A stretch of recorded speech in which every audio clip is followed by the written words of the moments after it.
really just a map of it. Hey.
Um, does anybody see Deacon Ivy out there?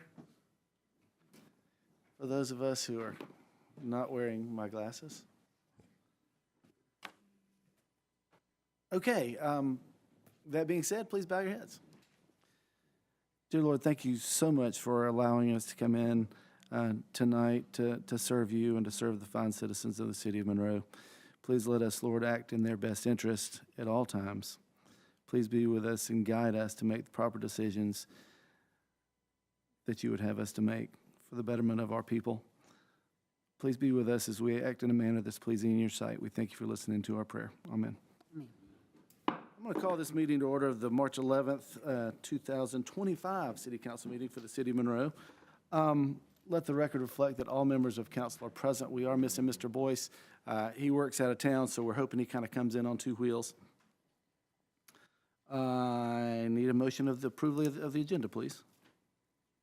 So moved. I have a motion by Ms. Malcolm. Is there a second? Second. Second by Ms. Crawford. All in favor signify by saying aye. Aye. All opposed, like sign. Motion carries. That passes. The consent agenda this month is council minutes from November, January, February 11th. February 11th, executive session minutes, November 19th, Planning Commission, and January 28th, Historic Preservation Commission minutes. I need an approval of the consent agenda, please. I'll make that motion, Mr. Mayor. Thank you, Mr. Thompson. Is there a second? Thank you, Ms. Sams. Is there any discussion? All in favor signify by saying aye. Aye. All opposed, like sign. Motion carries. That passes. Next, I have a proclamation to read and a presentation. Anybody know the song by Bruce Springsteen? He sits his son up in his lap and he sings about, he's showing his hometown. He said, this is where we live and this is why we behave in the manner that we do. You know, everybody has a Facebook persona, right? You have the negative, you have the cynical, you have I call it the Jesus, Jesus, Jesus. It's like, oh, pray for me. You have the vague, where folks say, why does it have to be so hard? And everybody reaches out like, oh, what are you doing? You know, you're asking for attention. Well, in the John Howard Facebook realm, it is Mr. Happy Positive, apparently. So I decided that I would put a note on Facebook and say, why do you love Monroe? And welcome, Mr. Boyce. And I had some really, really cool answers. And one happened to marry a good friend of mine. That her husband and I were in kindergarten together. We went all the way through 11th grade at George Walton until he left me.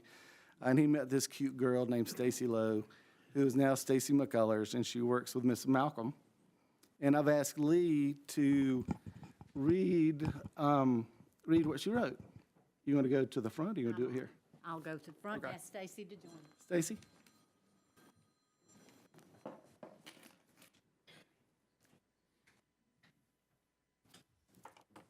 Thank you for coming. Yes, ma'am.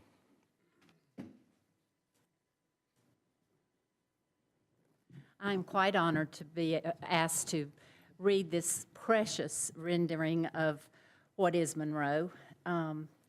Not only is Stacy a true friend, she's a successful realtor, and she's a ray of sunshine to everybody she meets. And I just want you to know that she's a joy in every realm of my relationship with her. And I know that if you got to know her, you'd feel the same way. She wrote this, she told me, as she was sitting drinking her coffee that morning, and it is truly from the heart. What is Monroe? It is my first day of kindergarten. I can remember so vividly the drive from Baker Street to Monroe Primary. Mrs. Smith was waiting. It's Monroe Elementary, where the blacktop seemed like the best gathering place for a fifth grader to skip with friends and forget her worries. It was the lunch lady who saw that little girl and pretended to need her to help make lunches. That lunch lady was my best friend's grandmother, and she knew that that little girl with a big smile needed her. It's the place that I see the parking lot where my friends gathered on any given night. It's our football field, our hallways filled with friends at school, laughter and bonds that still stand strong today. It's the place where I see my parents and grandparents in my dreams. The grocery store is long gone, but I see my dad unloading milk at the milk truck when he was a young man, the alleyway where the crosswalk is on Court Street. Milliner Acox is now a shiny new business, but it's the place I went with my grandmother to buy those new shoes I wanted. Just out the back door of my office is the four-way stop that I saw my mom on her lunch break. I was in the car with my sitter. She's still 24 every single time I stop at that stop sign. It's the furniture store where my granddaddy sold his apples, and on any given day, he would have a story to tell about Mr. Pete. It's Baker Street, where my mother's mother always had a ladle of cold water and a clothesline with crisp white sheets. Her rocker on her front porch was always ready for a visitor. It's the place where my church is now, the church where Don and I took our family so they would always know to look for faith, family, and friends. The place where you find God, but also learn that God is in you once you ask Him. Monroe is home. It's the place my family lives. It's the place we said goodbye for now. Monroe is a place that welcomes new people, a promise that if you invite friends, they will come. Monroe is where at any given time you see the people that you've always known, the people that you've just met. Monroe is home.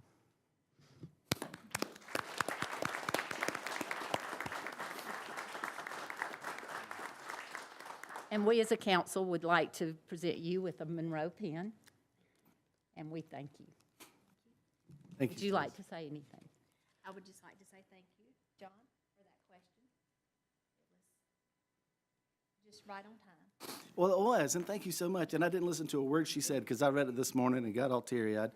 So I read the first sentence of this next proclamation while she was reading, because here I am putting a sentence together.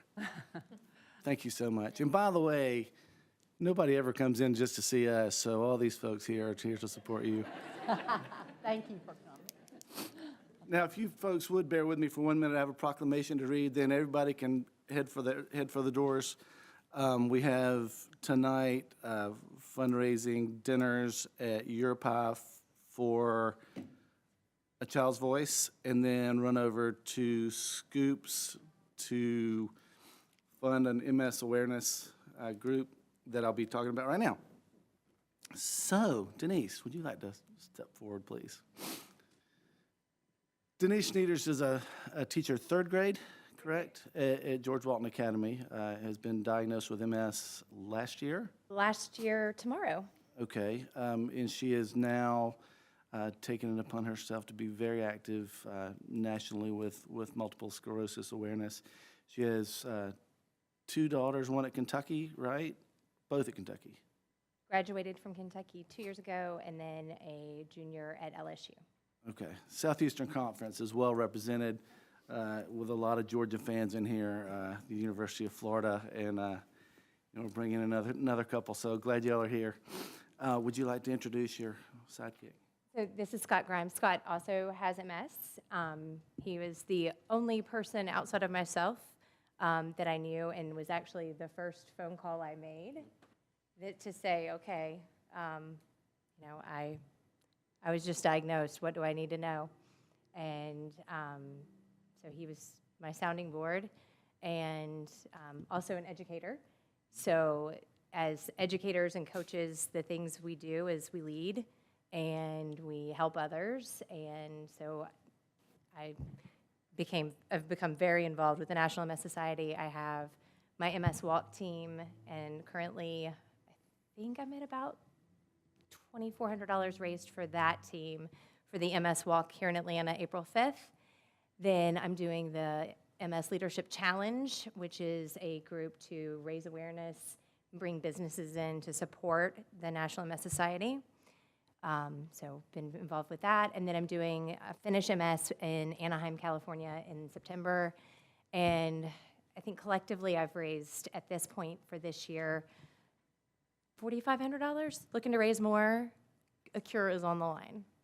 That is outstanding, and thank you for doing that. So you've jumped in with both feet. Yes. That's what you do. Yes. Scott, who's your team? It's Team Sneeder.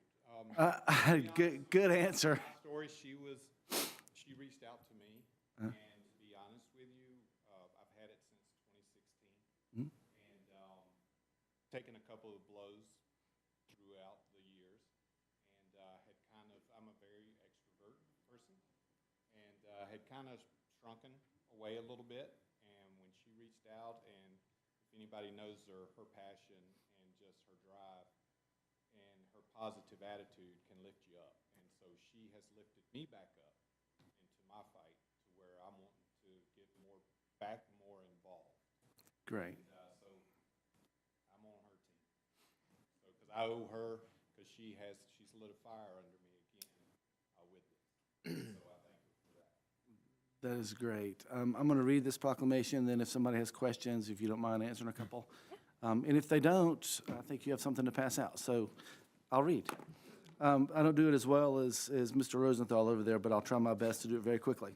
Proclamation for the City of Monroe, Georgia, whereas multiple sclerosis is a neurological disease of the central nervous system affecting over 1 million people in the United States alone, and whereas multiple sclerosis generally strikes people in the prime of life between ages 20 and 50, and the cause and course of the often debilitating symptoms of MS remain unknown and no cure currently exists, and whereas the National Multiple Sclerosis Society is committed to a world free of MS, heightening public knowledge about and insight into the disease, whereas together we've transformed what it means to live with MS and provided global leadership to help achieve our vision of a world free of MS, and whereas since 1946, the National Multiple Sclerosis Society has been a driving force of MS research, relentlessly pursuing prevention, treatments, and a cure, it has invested more than $1 billion in groundbreaking research. And whereas funds raised through the National Multiple Sclerosis Society fuel research on pathways to MS cures and invest in the MS research workforce at the best medical centers, universities, and other institutions throughout the United States and abroad, leading to many breakthroughs in the treatment of MS. And whereas the mission of the National Multiple Sclerosis Society is to cure MS while empowering people affected by MS to live their best lives, and one that all Americans and Georgians should support. And whereas the state of Georgia recognizes the importance of finding the cause and cure of MS and expresses its appreciation for the dedication of the National Multiple Sclerosis Society Georgia chapter has shown toward creating a world free of MS. Now, therefore, I, John S. Howard, by virtue of the authority vested in me as the mayor of the city of Monroe, do hereby proclaim March 9th through the 15th, 2025 as MS Awareness Week in the city of Monroe. I encourage all citizens to learn about multiple sclerosis and what they can do to support individuals with MS and their families. In witness whereof, I have hereunto set my hand and caused the seal of the city of Monroe, Georgia, to be affixed this 11th day of March, 2025. Thank you. This is for you. Thank you. Does anybody have any questions of Scott or Denise? I have a comment, if Yes, I sir. might, Mr. Mayor. I know a lot of you know this, but my youngest daughter has MS and has fought it for a decade. The good news is she's currently in remission, and I truly believe that the cure is close. The medications that are coming along now have really changed it. 15, 20 years ago, it wasn't exactly a death sentence, but it was about that ground. That's no longer the scenario. But we need to find the cure, and the research needs to be supported. It doesn't need to be cut back through government cuts. We're just so close to having that cure. So, and it, yeah, I know. Hits home, right? it does. Thank you for being here. Mr. Mayor, I'd also like to make a comment. I'm sorry. Yes, sir. My sister-in-law also has MS, so you can see it's not a disease that is just sporadic. It hits a lot of families. I admire you. I appreciate your fight. She has good days and bad days. We've tried to help her as much as we can. And thank you for the proclamation. Yes, sir. And I pray for you. Thank you. You too. Thank you.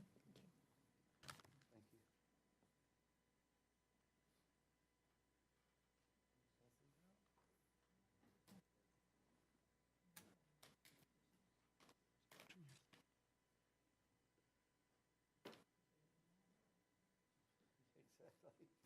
Thank you. Let's be that way.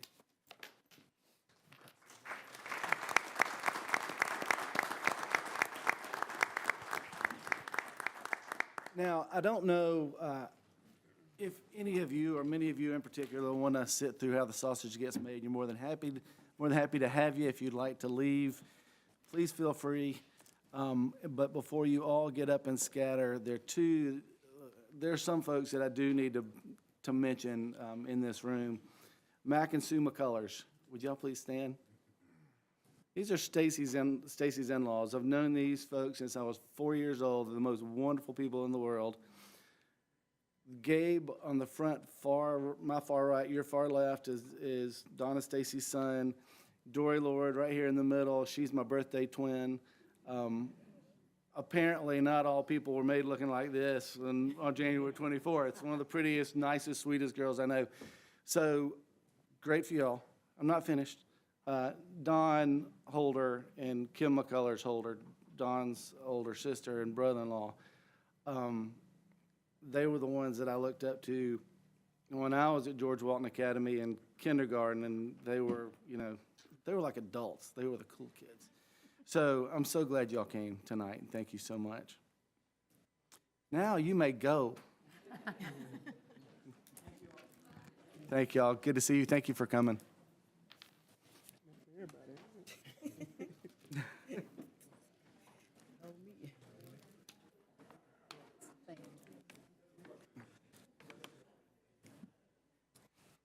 Thank you, Scott, for coming. We'll be praying for you.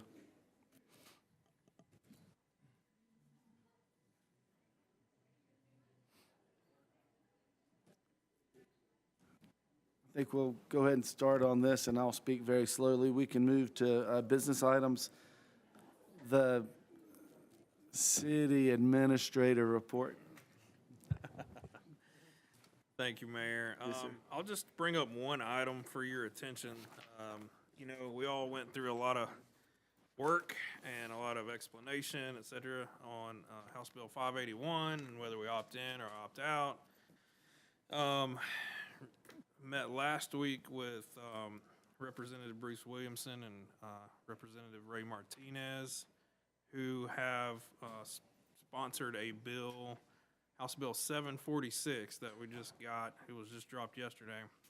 I'm still kind of evaluating all the features of it, but basically it's going to force us into a House Bill 581 opt-in type of provision for Walton County municipalities. The only, major change that we kind of negotiated out, this kind of came up while we were at the Capitol, by the way. Mayor and I were down there on some other business. The 3% valuation cap is gone and replaced with just CPI plus an additional 0.25% or 25 basis point increase to the assessment factor, if that makes any sense. So you can go CPI plus 0.25% on an annual assessment increase. That's what we would see. Still trying to kind of go through the rest of this bill and see if there's any other heartburn items. We'll be evaluating that and be in contact with Representative Williamson as this kind of makes its way through the rest of this session. This is a piece of local legislation, so it is very well sponsored by our local delegation, our entire delegation. The senators included. I think they're going to take reciprocal action on their side of the house. So, again, not exactly what we were hoping for, but you have to remember too, next year will be the second year of the session. So there's 2 years in each, basically session. And there was a bill that could have basically forced everybody into an opt-in just as it was written. And that died, but it could be revived next year with some more draconian provisions. So we kind of have to judge whether, this is a good thing in some regards, or if it's still just general overreach. It's not what we would have had hoped for, because we do believe that it will still provide for long-term inequity amongst taxpayers here, particularly with renters and homeowners, and even with homeowners on the same street over time. There's just going to be a lot of inequity as the years move forward. It is going to be cumbersome on the tax assessments. It's going to be really hard to get you guys a good, I guess, a good 5-year history like we look at on the digest each year before we move into the budget season. It's just going to make things tighten up and be a little bit harder to process as we are forced into an opt-in, basically. So, again, we're still evaluating. This just hit yesterday as a final draft bill, and I'll keep you guys abreast as we move forward. Thank you, Logan. Any questions? Mr. Bailey, Assistant City Administrator report, please.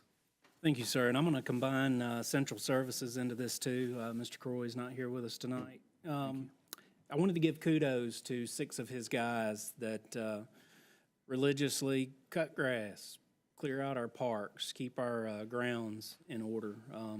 Monthly, daily, weekly, all the time. We have events, weekends, work after hours. They picked up a little over 6,100 pounds of trash in our parks, right-of-ways, and from downtown over the past month.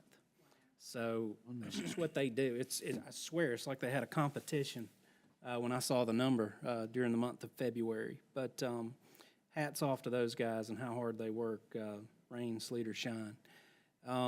If you have been by the park formerly known as Hammock Park, we discussed that. Our Monroe sign is now up. It's lit. It is a very cool addition to our city. That was a fun project. Weather finally cooperated for us, and we were able to get that going.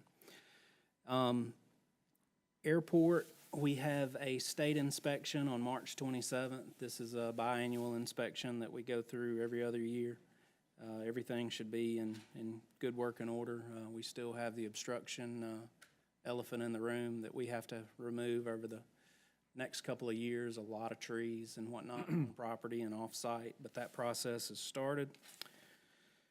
From procurement side, our TAP grant for North Lumpkin, East Highland, and North Broad is currently out to bid. That closes April 10th.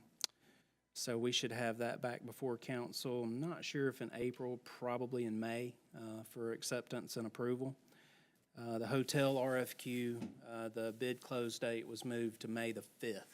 So that'll be out for another couple of weeks past the original deadline. And now weather. Car show is scheduled for this Saturday, and right now does not look very promising with bad storms coming in sometime Saturday, which appears to be Saturday afternoon, Saturday later into Sunday morning. Obviously, if you have higher rain percent chances, you don't have cars. If you don't have cars, you don't have a car show. So we will try to make a decision so that we can let registrants, attendees, vendors, business owners downtown know as quickly as we can, maybe Thursday evening. If not, the last minute we will hold out to is Friday morning first thing. So fingers crossed. Everybody do a do not rain dance, please, as often as you can. But the rescheduled date will be the following Saturday. And should we get Georgia weather that Saturday, we will pick a day in April and we'll have a 20th annual car show at some point here in the next month, I guess. So, yeah. And I'll be glad to take any questions should you have them. Are there any questions, Mr. Bailey? I do have a comment. Yes, sir. Appreciate those guys picking up all that trash. Unfortunately, it got there somehow. Yeah. And, you know, I don't know what the answer is, but I just hate to see people throw trash out of their cars. And, you know, this is a pretty town, and it costs a lot of money to pick that trash up. So, you know, I don't know. It's kind of hard to enforce it by law because you got to see them throw it out to write a ticket. So I just wish folks would keep the trash in their cars until they get home. Yeah. I totally Agreed. agree. And some of these businesses need to be more cognizant as well of the winds and the trash that blows to these detention pond fences and stops. Right. Talked with a group of kids today, and the pride that they're showing in the city right now is so refreshing. And I just wish everybody would share that, because you know you're not going to throw the litter out if you're respecting your town. So I agree with you, Greg. I think anything we can do to help combat that, we should. Any other questions for Chris? Moving to department reports. Let's go to code. Mr. Calendar? Thank you, Mr. Mayor. I'll be brief, just to recap the report that we provided to you this evening. There were no Planning Commission items for the February Planning Commission hearing. That comes on the tail end of the moratorium for the rezones and other public hearing items for COA. So there weren't any items to be presented to the council this evening. But the Historic Preservation Commission met at the end of the month. There was one request that was heard and approved. And then the commission and the staff met and discussed some of the new form-based code and the adoption of the zoning ordinance from December, and got some clarification on some of the things that were going on with HPC and how to move forward with some things like signs inside the historic districts in the city. Department statistics, you had some things at all increased from the month before, like permits had gone up. I think there was an increase in some amounts that were collected for permits, and the inspections were also up. The biggest thing I'll note from the code office last month was the amount of pre-application meetings that we continue to have. Even though there's no public hearings coming before you guys, that is certainly not indicative of what's going on behind the scenes. I had 8 pre-application meetings for major projects this past month. It doesn't stop, regardless of whether or not you have a sewer moratorium, it's irrelevant. People are still wanting to build inside the city of Monroe, and so every single property in this city that is not being developed or currently being developed has got some inquiry or some level of interest on it. It's kind of amazing. So, but that's all I have from the code office. Are there any questions for Brad? Thank you, Mr. Callender. Mr. Wilson? Evening. I will be brief as well. The, not a whole lot of change with the hotel feasibility, or sorry, hotel RFQ. That is still open. I feel like I'm going to say that a few more times, and I definitely am because we did extend it. The original close date, I believe, is April 3rd. I didn't write that down here, but we extended on February 26th to May 15th. So it'll stay open until 2 p.m. on May 15th for people to submit their proposals or their intent to propose. But by then, they got to submit the proposal. So, and as of right now, we're up to 2. So last month we had 1, we have 2. We now have competition. So we got a couple of groups that are interested or showing interest and have let us know that they do officially intend to submit a proposal. So that's good. And hopefully that'll continue to grow. We still have a lot that have inquired about it, asked questions that we've actually met with that are actually not part of those 2. So we'll see how that goes.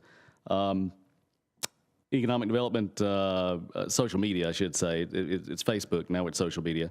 But currently, as of the time of this report, was 2,000 plus followers. So that was up from 1,700 at the last report, so about an 18% increase. Had 20 individual posts and then 1 ongoing ad campaign for the month. And then I have established the Instagram page. So it's there. There is an account. There's nothing on it yet, so you don't have to run out and grab it just yet. But it's Bring It to Monroe GA, number 2 in there instead of 2. So if you want to go look it up and follow, please do. I got a lot of folks that are already doing it, so that's great. A lot of the downtown businesses are already following, which is awesome. And just trying to figure out how to best use that. But again, once we get some more buildings available, and we got a few that I'm going to go take a look at the next few days, get some pictures up on Facebook, and we'll probably do the same thing. There'll be individual pictures, of course, on Instagram, the way that works. But we'll start using that here pretty soon. So now we can say social media. City and downtown business activity. So we had 7 business additions, license additions. None of those in the DDA this time, and number of jobs added was 12. Again, none of those in the DDA by default. And then business license deletions, we had 7. 2 of those were in the DDA, and number of jobs lost were 15, and 2 of those, again, were in the DDA. That's all I have. Anybody has any questions? Are there any questions for Mr. Wilson? Thank you, Brian. Good Appreciate night. it. Ms. Thompson, Finance? Thank you, Mayor. You have before you the financial report as of January 2025. I won't go over it in detail. If you have any questions, I'll be glad to answer them. Just a few things in the finance department. We are still working on the annual audit with our external auditors, Malden and Jenkins. We hope to have final numbers to you in the next month or so. Will they present those financials to you for the 2024 audit? Everything has been going really well. We've also got our new Assistant Finance Director on staff. She came on board about 3 weeks ago. She's hit the ground running. I know she's bothered a lot of the department heads already trying to get information from them. So I'm teaching her well. But we're excited to have her, and she's going to be a good fit for our staff. And also, I'd like to point out and give kudos to our customer service team and our billing department. Anytime there's a big shift in the weather, we have a lot of calls come in about changes in consumption, and which therefore is a change in people's utility bills. So just want to give kudos to them that they've handled it very well, and hopefully we won't have any more big shifts in the weather going over in the next month or so. But if you have any questions, I'll be glad to answer them. Are there any questions? Finance, audit, employees? Thank you, Beth. Chief Dykes, Fire? Thank you, Mr. Mayor. You have before you the incident data from January, which already seems like it was so long ago. We have started out the year extremely busy, especially in comparison to previous years, and happy to answer any questions on anything in that packet if you have them. Just a couple of things that we have going on right now. Currently, we're doing joint live fire training this week at the training center. For our personnel and for one of the districts in Walton County for our personnel. Walton County EMA has reached out to the FAA and was able to schedule an aircraft emergencies class, and we will be hosting one of those here next month in the council chambers, which in my career, I've never taken an FAA class, so it'll be very interesting and much needed. So that will be good, and that will be open to all jurisdictions around us. Speaking of EMA, the second date for hazard mitigation planning is the 18th, just to verify with you on that. And we had a very good turnout from the city and all the different departments at the first meeting, which was great. And one last thing, we've already had a few fires this year, one structure fire, one grass fire that led to a outbuilding fire and so forth. It originated from folks burning in a burn barrel. And although technically burn barrel burning is allowed under the current forestry regulations, in both instances, they were left unattended. And we ended up with one house fire and, like I said, another brush fire. Thankful that we're getting some rain, but I did just want to remind everyone that Georgia Forestry did away with the requirement for residential burning to require a permit a couple years ago. There's a lot of pros and cons to that. I personally preferred folks to have to call to get a permit because it also required them to go through a safety checklist. But just to go over that, if you're burning, it can only be hand-piled vegetation. So the idea of burning your trash and everything else, you're not supposed to do that. And on top of that, we're in the city. We have a great department that goes and handles all that, so we shouldn't be doing that anyway. But needs to be 25 feet from woodlands, at least 50 feet between structures and the fire. Can only be done between sunrise and sunset. Has to be staffed the entire time, and it also has to have some type of containment, including a water hose. So if all those things had always been in effect, we wouldn't have had a couple of those instances, but just did want to reiterate that. And we will be dealing with this until the burn ban goes into effect May 1st. So, and if you run into anything, questions about that, or you see some things that you feel are unsafe, please don't hesitate to call us because it's much easier for us to go out and have a conversation with folks before things are burning. Happy to answer any questions. Any questions for the chief? Thank you, Andrew. Chief Watts? Thank you, Mayor. I just want to highlight some numbers here for the month of January. Our calls for service were up to 2,310. Our officers made a total of 74 arrests. We have year-to-date recovered 18 guns off the street. We've conducted 1,140 traffic stops. Our traffic units worked 66 traffic accidents themselves, and we've done a total of 11,208 area checks. January, we did our annual awards banquet. I just kind of want to highlight some of our employees on that. Our admin employee of the year was Corporal Stephen Rutledge, who's also on our traffic unit. Our detective of the year was Detective Shay Miller. Our patrol officer of the year was Officer Chris Ashmore, and the overall MPD employee of the year was Officer Isaac Ariaza. And I got a letter of commendation here from one of the actions Ariaza actually has done this year, so I wanted to read that if you just endure me here for a second.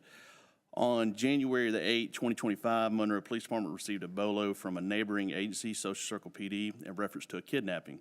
They were able to provide the tag to officers that were on shift. Immediately, Officer Ariaza began utilizing the flock camera system, scanning the city for any information pertaining to the truck involved. He was also able to locate a family member who lived inside the city limits. Officer Ariaza used the above resources to locate the vehicle and the juvenile that was kidnapped. The suspect was taken into custody without incident, and the juvenile was returned to its mother. This was a great use of departmental resources in order to locate and arrest the suspect in a quick manner. And the chief of police personally called me from Social Circle and said, I just want to commend you and your guys on your efforts. And he said it was like a total of 97 minutes from the time that the juvenile was kidnapped to the time we were able to locate and make the arrest. So that's another, just the resources that we've implemented with those flock cameras. I think we got a total of 26 in the city. That just shows you how technology has become just instrumental in us doing our job in law enforcement and how quickly we're able to turn things around. So be happy to answer any questions if you have any. That's amazing, RV. Are there any questions?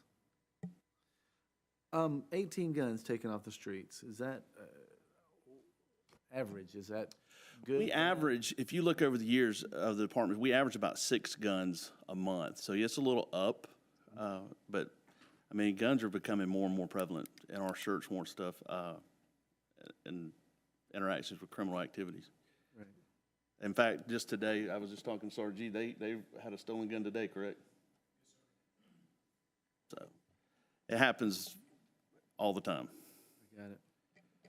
Thank you, Chief. Danny Smith. Thank you, Mr. Mayor. I'll be brief. Just want to let you know we're picking up where we left off on the mattress update. So we picked up 139 mattresses in January. However, we did recover over half of them. We were able to build more of them out. Other than that, I just want to acknowledge we have 2 promotions within the department. Mr. Robin Gordon has been promoted to solid waste supervisor. He'll handle day-to-day collection operations. So unfortunately, he is not here tonight, or Cody Cecil Johnson. He'll be managing the transfer station operation. They're both had other obligations, but we believe it's going to really improve our service delivery and customer service. We'll have more eyes on the stuff that's going around town, and we'll be able to respond a lot quicker. And I take any questions you might have. And y'all do an excellent job. Thank you. Walking the other night, I saw a mattress in kind of no man's land. I was like, I have no idea how that's going to turn out. Who's getting the bill for that? Are there any questions, Mr. Smith? Thank you, Danny. Mr. Still. Thank you, Mr. Mayor. You have the report for the month of January in front of you, and unless you got specifics on that, I'll just highlight quickly what we've been doing this month. We've actually got a really big head start on the 2025 LMIG program. We got a couple of days where we could get some hot mix, so on top of the utility cuts and potholes, we were able to do some patching on Marable, which is part of the program for the LMIG this time. And we've done some significant work out of the airport at some of the new hangar sites out there. And we are, like everybody else, praying for good weather, good temps. The faster those temps rise, the more asphalt we can get in this prime time to do a lot of that stuff for as far as you keeping up with utility cuts and doing a good bit of patching right now. So I'll be glad to take any questions. Are there any questions for Jeremiah? Thank you, sir. Telecom, Mike McGuire. Thank you, Mayor. We had a 1% shift increase from fiber to cable modems over the last month there, so we're currently at 65% fiber and 35% cable modems. That shift may not seem big, but I'm going to highlight a point right here at the end that goes along with that. We are now officially under the 2,000 mark for registered cable modems. So from the time we started the big push for fiber, that's 55% of that cable modem has been reduced in 2 years.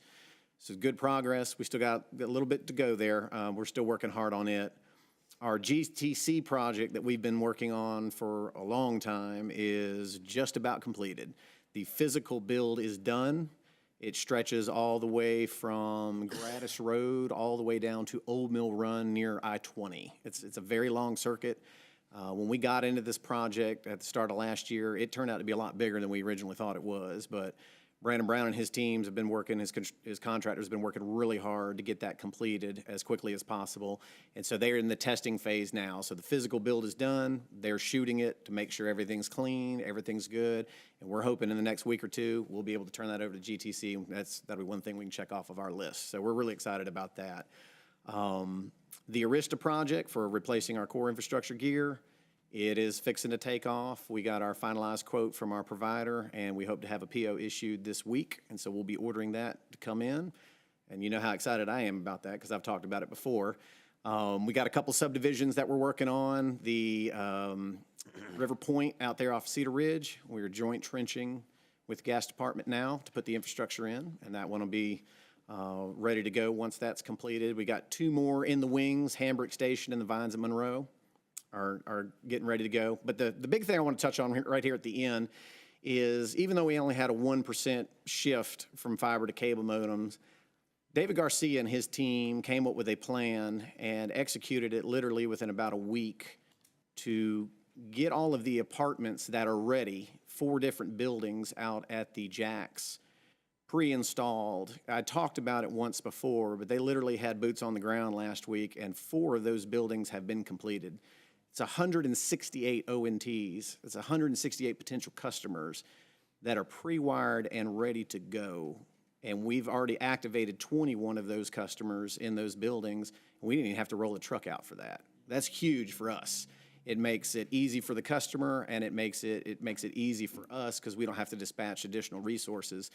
There are still 3 more buildings out there that we're waiting on to get inside to be pre-wired once they're complete. So that's still an additional 126 potential customers out there for us. So my hat's off to him and his team for the hard work that they put in. They have literally spent several days in a row out there getting it all wired up and physically testing each ONT one by one to make sure it's delivering the speeds out there that we're saying that we're able to do. It's a lot of work has gone into that. Nobody sees that. That's all behind the scenes, but hats off to him for that. So even though it's a 1% shift, we still had a large number of pre-installs, and that's not to forgetting to mention that we're just fixing to start the conversion and pre-installs for the Ashton Point apartments as well. So there's a lot of potential that's fixing to hit in a small time frame there. So I'm hoping to see those numbers, those percentages get a little bit further stretched out as we go along in the next several months there. So fingers crossed. So, but anybody has any questions, I'll be glad to answer them. Any questions for Mr. McGuire? Yeah, thank you so much. This is like light years ahead. I mean, just y'all have jumped on it. And tell Mr. Garcia we appreciate Will do. what he's been doing for us too. Hey, real quick, I wanted to note something. So Mike was talking about some of the subdivisions outside of the city that we're serving. You may ask why. Well, again, it's a joint trench project with gas, right? So if we're providing services and we can easily get to some of these areas, I mean, what a great business move for the city because there's no other competition in some of these areas. So tremendous ROI for you all. And, some of that's transferred back to help keep our taxes down as well. And thanks to Rodney and his team, for allowing us to work with them. Mm-hmm. Teamwork makes dream work, right? Yeah. Mr. Middlebrooks. Thank you, Mayor. Just a real quick update on all our bond projects that are remaining. The 16-inch transmission main and the 24 and the 20-inch raw and finish mains. They're currently grubbing, clearing, getting ready for the material delivery. Expecting that sometime late this month, maybe 1st of April. So you'll see those. But currently, on the 16-inch line, they've got Marable Street cut, and I think they started Union yesterday or today, getting the street cuts done. On the 24-inch and the 20-inch, everything's cleared from 78 to Cedar Ridge Road. So they started the bore under the Transco's line yesterday. So they'll have all the bores in and be ready to go as soon as the material gets here. Water tank, same thing, waiting on material. So hopefully we'll see that before too long. And now for the heartbreaker, the 22 CDBG. It's paved, but it's got to be milled and paved again. The contractor decided to not abide by what they had agreed on. The paving company got there. The engineers representative was there. He stopped them, explained to them it wasn't what they had agreed on. Paving company decided to proceed, knowing that it could possibly be not accepted. But basically, Jeremiah can speak on it if he needs to, but they just hadn't left us much drainage as far as the sidewalk height. Edwards is the worst, less than an inch in some places. So they'll be remilling, or they'll mill this time, but then repave. So. But on their dime. Yes. Yeah. And how will that affect the heights at the sidewalk? It'll give us back to our original height we had when the project started. So there's an additional 1.25 inches of asphalt put down, which was the unauthorized event on this to make it the way it rides now. That will be taken down, so we'll gain that back. and be at the original grade and scope of the project. Okay.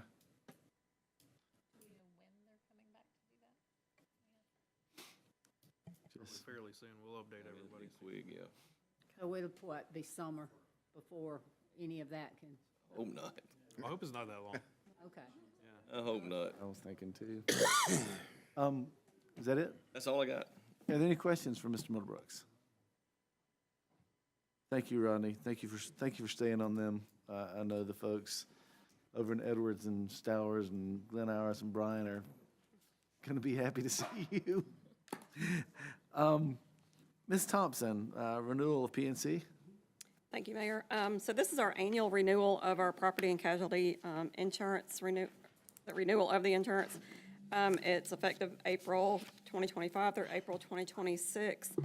This is a little more than what we had anticipated in the budget. I have a budget amendment for the 2025 budget later on in this meeting.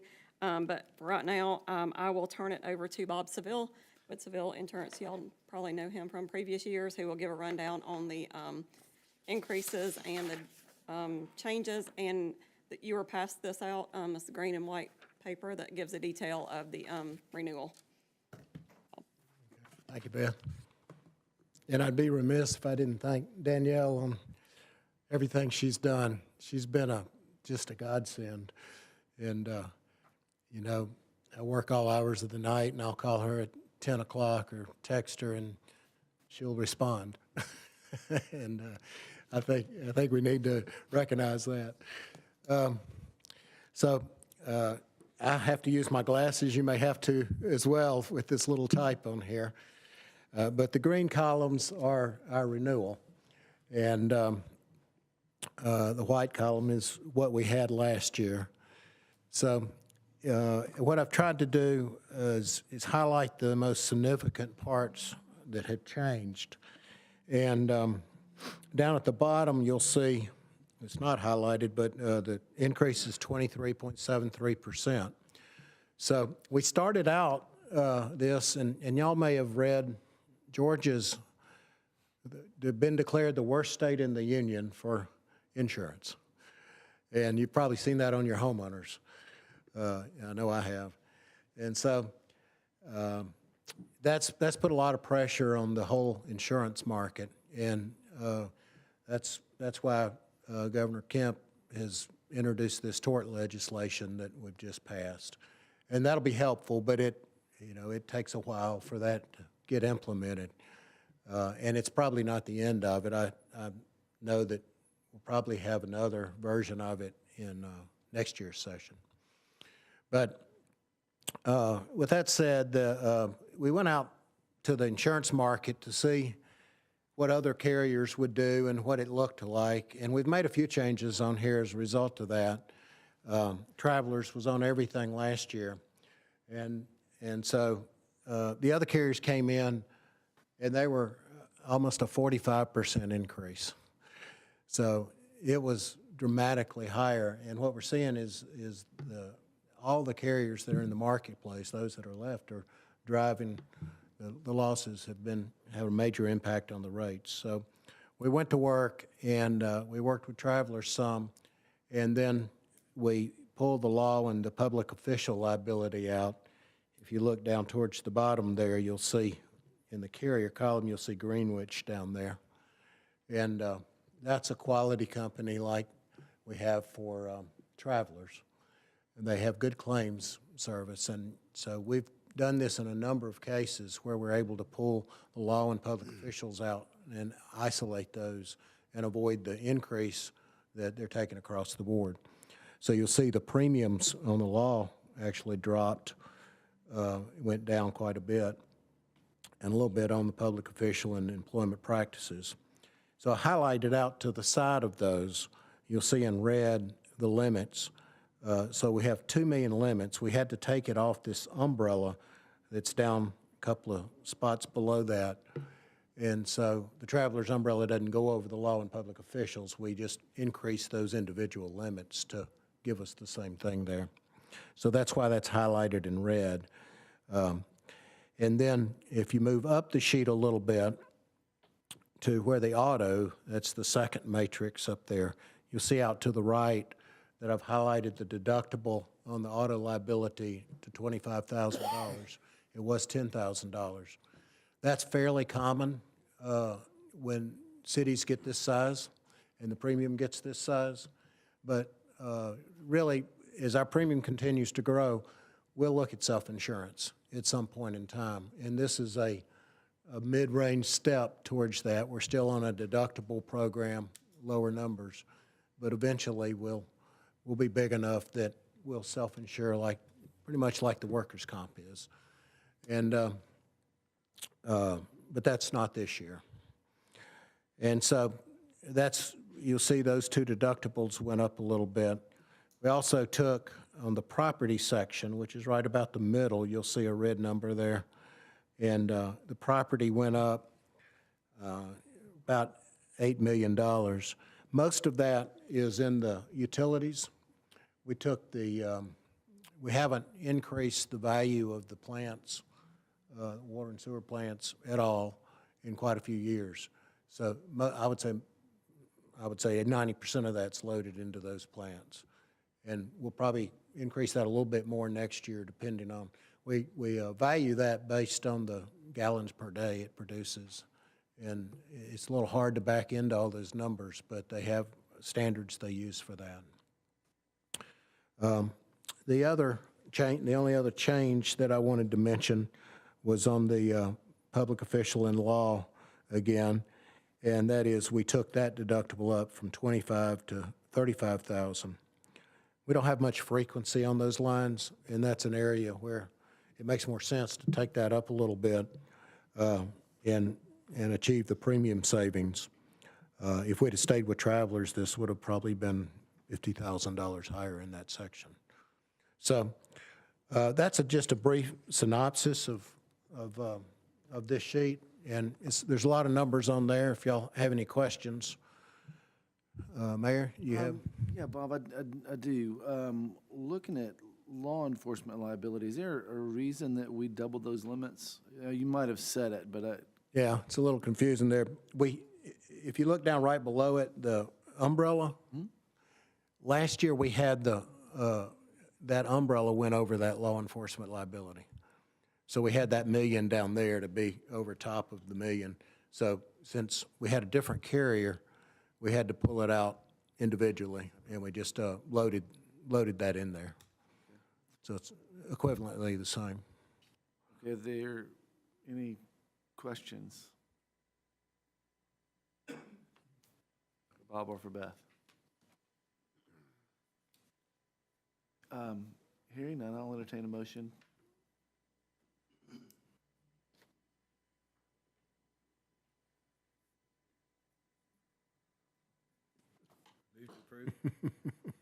Thank you. Could I have a motion to approve by Mr. Gregory? Is there a second? Second. Thank you, Ms. Brown. Is there any discussion? Thank you. All in favor signify by saying aye. Aye. All opposed, like sign. Motion carries, that passes. Okay. Thank you for coming in. Thank you. Good to see y'all again. Yes, sir, I appreciate you being Bob. here. It's been a challenging year, I know, for the renewal. I appreciate your work. Yeah, and cracks a mean whip. Moving to the utilities, the approval for the base fee for multifamily projects. Logan, Rodney. Rodney? Thank you, Mayor. So we recently discovered that our shared meter policy dating back to August of 2010 didn't take into consideration for mastered meter accounts. It's usually a multifamily like apartments. Give an example, the one out on 78 with 282 units. If you could imagine 282 meters sitting out there, it'd be impossible to keep up with them, much less make sure each one of them's tied together right. So what they do is they master meter it, and then inside a meter room in the building, they have the individual meters, but they belong to the owner, or the developer, not the city.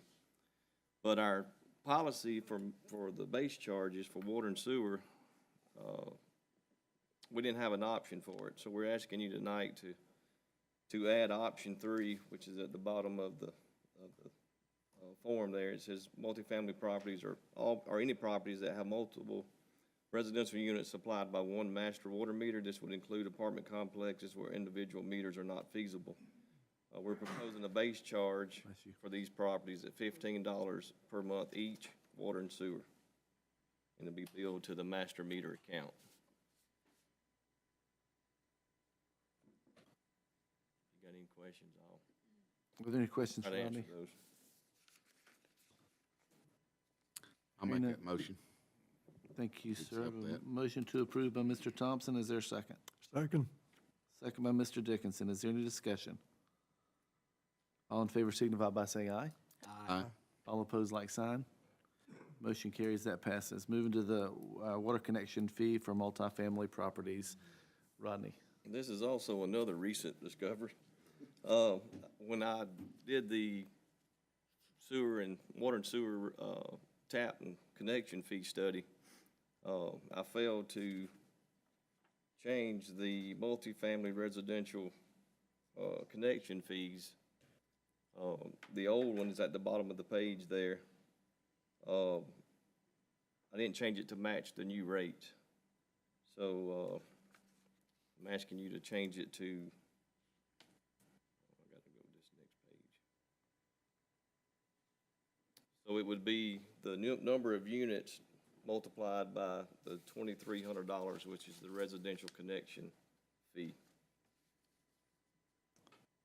Thank you, Rodney. Are there any questions for Rodney? I'll entertain a motion. I'll make that motion, Mr. Mayor. A motion to approve by Mr. Thompson. Is there a second? Second. Second by Mr. Dickinson. Any discussion? All in favor signify by saying aye. Aye. All opposed, like sign. Motion carries, that passes. Moving to the resolution for GFA Drinking Water State Revolving Loan Fund, DW 2021-017 modification. Who wants it? Logan? I'll take it. Thank you. So this is a resolution just to modify the loan agreement that we have with GFA. This is for the funding of the new 500,000-gallon elevated water storage tank that is going out on Cherry Hill Road. This modification was a requirement from GFA. All it is an extension of the loan schedule, and it extends it out to January 1, 2027. This is due to some schedule changes in the construction. I think there were some, easements that we were trying to get that kind of pushed us back. And therefore, this just changes the schedule of that construction, and the loan. Okay. Thank you. Thank you, Beth. Are there any questions for Ms. Thompson? I'll entertain a motion. I'll make that motion, Mr. Mayor. A motion to approve by Ms. Sams. I'm going to give that a second to Mr. Second. Thompson. Okay. All in favor signify by saying aye. Aye. All opposed, like sign. Motion carries, that passes. Moving to the 2024 Budget Amendment Resolution. Ms. Thompson? Thank you, Mayor. This is the 2024 budget amendments in the general fund. I'll give you a brief overview. These were emailed out to you yesterday. This is increasing our general fund budget, $975,919 in revenues and expenses. This is because our revenues and expenses came in a little higher than we had anticipated. As you all know, Logan and I are very conservative when we go into our budget year, not knowing what it's going to look like. Our actual increase in expenses was $969,185. So this revenues were more than that and more than well covered that. So this is just to finalize some of the financials that we need for our audit. Thank you, Ms. Thompson. Are there any questions for Beth? I'll entertain a motion. Move to approve. Motion to approve by Mr. Dickinson. Is there a second? Second. Second by Mr. Gregory. Is there any discussion? All in favor signify by saying aye. Aye. All opposed, like sign. Motion carries, that passes. Budget Amendment 2025 Resolution, Ms. Thompson. So this is an amendment for the current year budget. This is to help cover the cost of that general or casualty and property insurance that we just had a renewal on that came in higher than what we anticipated. It is going to take $61,500 from the contingency in the general fund to move to cover those expenses, and then $61,500 in the utility contingency to cover the expenses on that, because it's a 50-50 split, and that will be for the 2025 budget. Thank you, Ms. Thompson. Are there any questions? I'll entertain a motion. Make that motion, Mr. Mayor. Thank you, Mr. Thompson. Is there a second? Tyler? Second by Mr. Gregory. Is there any discussion? All in favor signify by saying aye. Aye. All opposed, like sign. Motion carries. That passes. Second reading of the preliminary plat moratorium extension ordinance. Paul?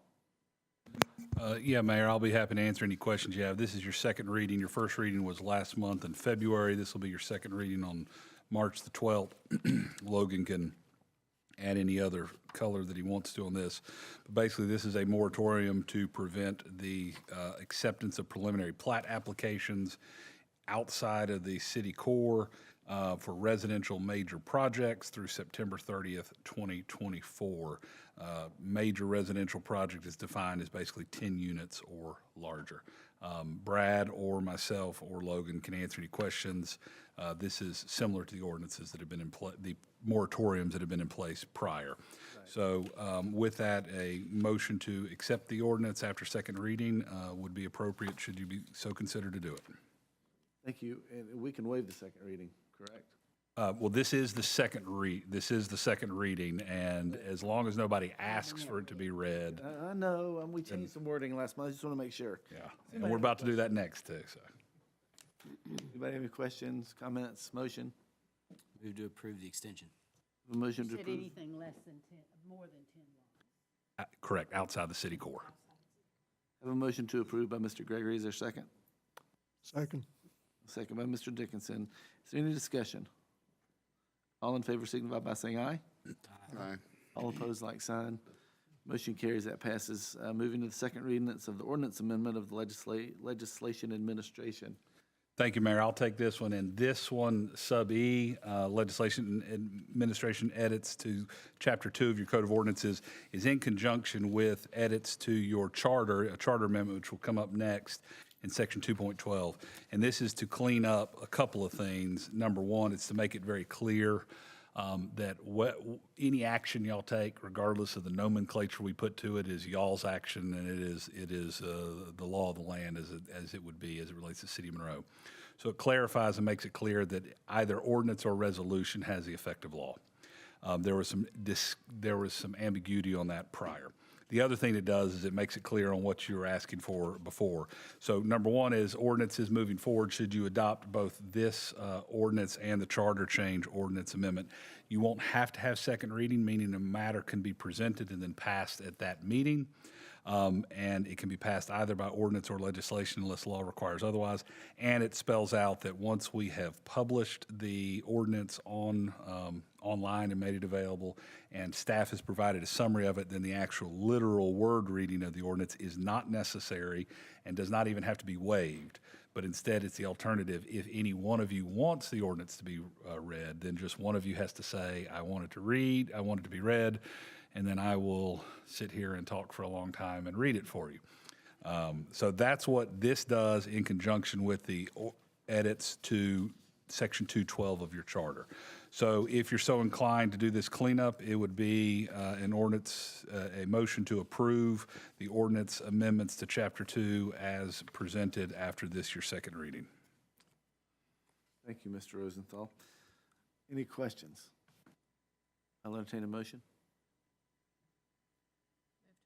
Move to approve. Thank you, Ms. Sams. Thank you, Ms. Malcolm. Is there any discussion? All in favor signify by saying aye. Aye. All opposed, like sign. Motion carries. That passes. Moving to the charter amendment, second reading, city legislation, Mr. Rosenthal. Thank you, Mayor. This is the conjoined ordinance to change your charter to clean up that very issue within the charter. Same exact thing. Makes it clear that whether you pass a resolution or you pass an ordinance, you are providing the effective law as to issues that are within your governance here in the city of Monroe. This will constitute the second reading of the ordinance, and should you so choose to make a motion to adopt the ordinance, that will change your charter, and then we'll appropriately notify the Secretary of State of that change in due course. Thank you, Mr. Rosenthal. Any questions? I'll entertain a motion. Move to approve. Thank you, Ms. Malcolm. Is there a second? Thank you, Ms. Crawford. Is there any discussion? All in favor signify by saying aye. Aye. All opposed, like sign. Motion carries. That passes. Moving to the second reading of the alcohol excise tax ordinance. Thank you, Mayor. I'll take this one, and Logan can opine if he wants to. We just cleaned up your excise taxation provisions to specifically delineate what the actual tax amount is, as opposed to referencing the maximum allowed under Georgia law. There's just some school of thought that that's a little cleaner, and it removes all ambiguity. It's a $6 per barrel or keg charge on the malt beverages or beer. It's 22 cents per liter on the wine, and 22 cents per liter on the distilled spirits.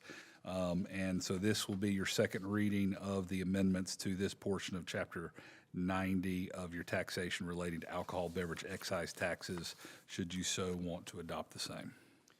Any questions for Mr. Rosenthal? Is this for breweries or what? No, this is for retail.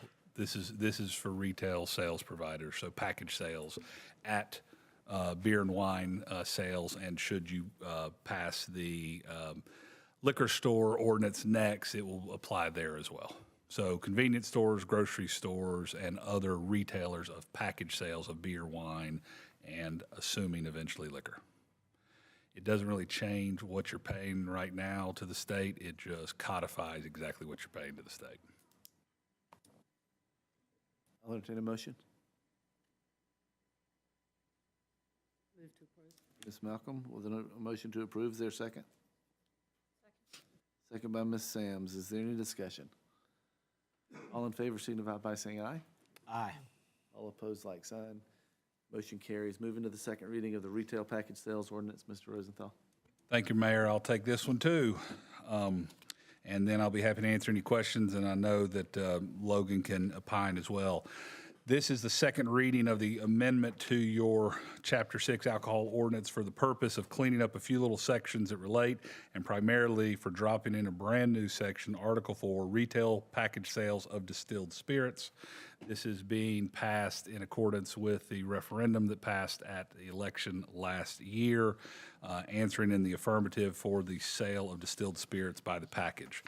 I'll be happy to answer any questions you may have. I went through sort of the structure of how it will ultimately work, but essentially you're looking at 2 licenses in the city limits of the city of Monroe until such time as the official census count takes the population over 25,000 residents. Those licenses will be issued by lottery system in accordance with this ordinance as drafted. And with that, additionally, the package sales of liquor requirements are a little more heightened and have additional requirements above and beyond the package sales requirements for beer and wine. They have additional financial obligations that they have to comply with, and additional aesthetics and location controls as well. So with all of that being said, I'll be happy to answer any questions you may have, and should you wish to adopt this ordinance that amends your Chapter 6 alcoholic beverage to allow for package sales in the city limits, then this will be considered the second reading of the same, and it will be passed by an affirmative motion of the mayor and council. Thank you, sir. Are there any questions for Mr. Rosenthal? I'll entertain a motion. We're at 16,000+ right now. Yes, ma'am. Right. I do want to note that upon passage of this, it'll take about a month, maybe 30 days-ish, for me to work with the code office on creating that proper application, right? And so we'll issue a press release once that's available and make sure that's up on our website so everybody can have full access to it. Yeah, and there's a process. So once Logan places that out there, there's advertisement in the paper. I think it's for 2 weeks. And then the application process will be open for a period of time. Then once the applications are in, then he and staff have a structure whereby they analyze those applications, determine which ones comport with the requirements of the statute.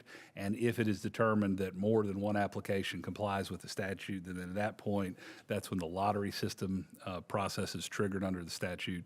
We'll bring in a third-party group, most likely a large name, a CPA firm out of the Atlanta market. It's completely disassociated with anybody and everybody with the name Monroe connected to their address, and they will conduct a third-party lottery system. There's only one at a time, meaning in theory, let's just say that everything worked perfectly and there were no delays. Sometime in late summer, you would be seeing that first applicant having been processed through and coming to y'all for approval of their license. You still will approve their license after the lottery system occurs. Then the statute calls for basically a 120-day cooling period until the next application process begins. So then in theory, one application would be issued sometime in calendar year 2025, and then another applicant would be selected by lottery in sometime probably in Q1 or Q2 of 2026, assuming there are no hiccups along the way. Thank you. And even though this map shows all the possible locations, it would be difficult to put it in some of those locations because of zoning and that kind of thing, correct? Yeah, this is just the general corridor element here shown on a map. There's gonna have to be more study done on what's applicable by zoning, whether it's, whether it meets the egress requirements of 6136 and so on and so forth. Yeah. I just wanted to make sure, because once that map got popped up, I was like, well, wait a second. I mean, the last time, and I just never asked the question. Yeah, just in general, those are your primary corridors we're looking at. Yeah. Are there any properties in like the downtown core that would meet those? That's a Brad question. I can tell you that in 636, 136B, there are no properties in downtown that are zoned that would comport to allowing a liquor store. Because in the section that precedes the one that identifies these corridors, you've identified specific zoning districts that would allow liquor stores, and there are no zoning districts within downtown that would permit one. Yeah. It seems like to me that it is more out towards our commercial areas that would be more amenable to that type of. Yeah. Right. I mean, that's generally where the proper zoning is found, right, on your main corridors and commercial areas. And then generally away from your neighborhoods. We're not trying to establish neighborhood package stores. So a couple of things. We did a deep dive analysis of all other cities, not all other cities, that's not true, but a lot of other cities, and determined what would be the most appropriate type of limitations. And one of the restrictions that's almost, not always, but almost certainly very frequently sort of not let a downtown product work is a minimum square footage requirement of 10,000 square feet for several reasons. Also, it has to be a separate freestanding building. Lots of different reasons for that, but basically just sort of a single site, single source to make sure that, you know, you may not have some other businesses open up next door that may not be conducive. So going towards sort of this as high tier, high quality, single site package store that you can get. The example that most people have brought up sort of in our neck of the woods is, I believe it's the Grayson package store. It's sort of its own freestanding, people regard as a nice package store, and that was one of the models we looked at, Roswell, several others. But freestanding single buildings of a larger size, generally you're not going to see it, you know, in downtown. Are there any other questions or comments? I'll entertain a motion. Move to approve. Motion to approve by Ms. Sams. Is there a second? Second. Give that one to Ms. Crawford. I think. That was you, Moshe, right? Any discussion? All in favor, signify by saying aye. Aye. All opposed, like sign. Motion carries. That passes. Moving to district reports. Ms. Malcolm. I don't really have anything other than I'm glad to see the sunshine. Kidding. Don't get used to it. Ms. Crawford. No, I don't have anything. Mr. Boyce. I don't have no. I will tell you, I ran into a lady out in the middle of the street last week. She said that family was specifically here so you could coach your brother in an AAU team. I won't tell you who it is because I don't mean to be playing favorites, but word about your coaching abilities getting around. Miss Sams, Nope, just hopeful for some rain this weekend. Miss Brown, Mr. Gregory, Just thankful for everything the city does. Appreciate y'all. Mr. Thompson. Don't have any district news. I do want to let everybody know that I was at the Capitol yesterday for MEAG's 50 years of being in existence. We were both on the floors for the Senate and the House for a proclamation. So glad this city has been a part of MEAG for almost 50 years. And folks just don't realize how lucky we are to have them as a electric provider. Almost 60% non-emitting with nuclear, hydro, and solar. And we will get better as federal mandates mandate the power companies to get better. So, you know, for our forefathers here in the city of Monroe that joined MEAG, one of the best things that they could have done, and just saying on their annual convention, if we make it down there, they'll be hyping that up a lot. But I was honored to be on the House and Senate floor for that reading. And I think most of you know, I know all of you know, but somebody might be watching us online. Greg's been on that board for almost 15 9? years. Well, okay, that's a lot more than 9. 15 years got us through the opening of Vogel, especially 3 and 4. That was real difficult. So I appreciate your. Thank you. sticking Honored to to it. serve for the city. Well, we appreciate you. Mr. Dickinson. Nothing further. I do. Imagine that. Logan had mentioned that we were at the Capitol last week talking with Bruce about the House bill, but we were initially there with Chairman Thompson, John Ward, Jimmy Parker from Precision Planning, Shane Short from the Walton County Development Authority to discuss with GDOT, Janine Miller and her team of engineers, the northern arc of the truck route. Second time we've done it. This time Logan came with a lot more backup. And as we left the meeting, I felt really good about it. It's not been given a project number and not been given an automatic go-ahead, but they were very amenable to the facts that we presented. And she said as much before we left. She said, you know, a lot of folks come in and ask us for money, but they don't come in with their entire delegation. They don't come in with information readily available. So we feel very confident that that's going to be moving forward, and it won't take us 38 years. So I'm not even going to guess, but it's moving forward, and they definitely know the ball is in play.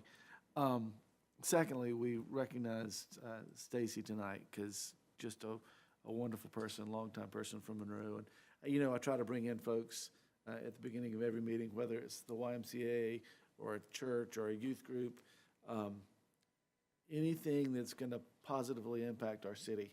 And we've got a lot of folks and a lot of things that deserve that recognition. That being said, if y'all ever have anybody you want me to bring in, I'm more than happy. We have a lot of things happening here. And two things. Finally, kudos, Mr. Bailey and DDA for getting that Monroe sign up. Pretty awesome. Been very, very well received. And 3, I know the amount of love that you have for this city to actually take the time to serve the people of Monroe, and I certainly appreciate it. So, thank you. That being said, anybody want to make the motion? Move to approve. Move to approve. Move to get out? Adjourn. Is there a second? Second. I'm gonna give that one to Ms. Crawford, too. All in favor signify by saying aye. Aye. All opposed, like sign. Motion carries. That passes. Thank you, everybody.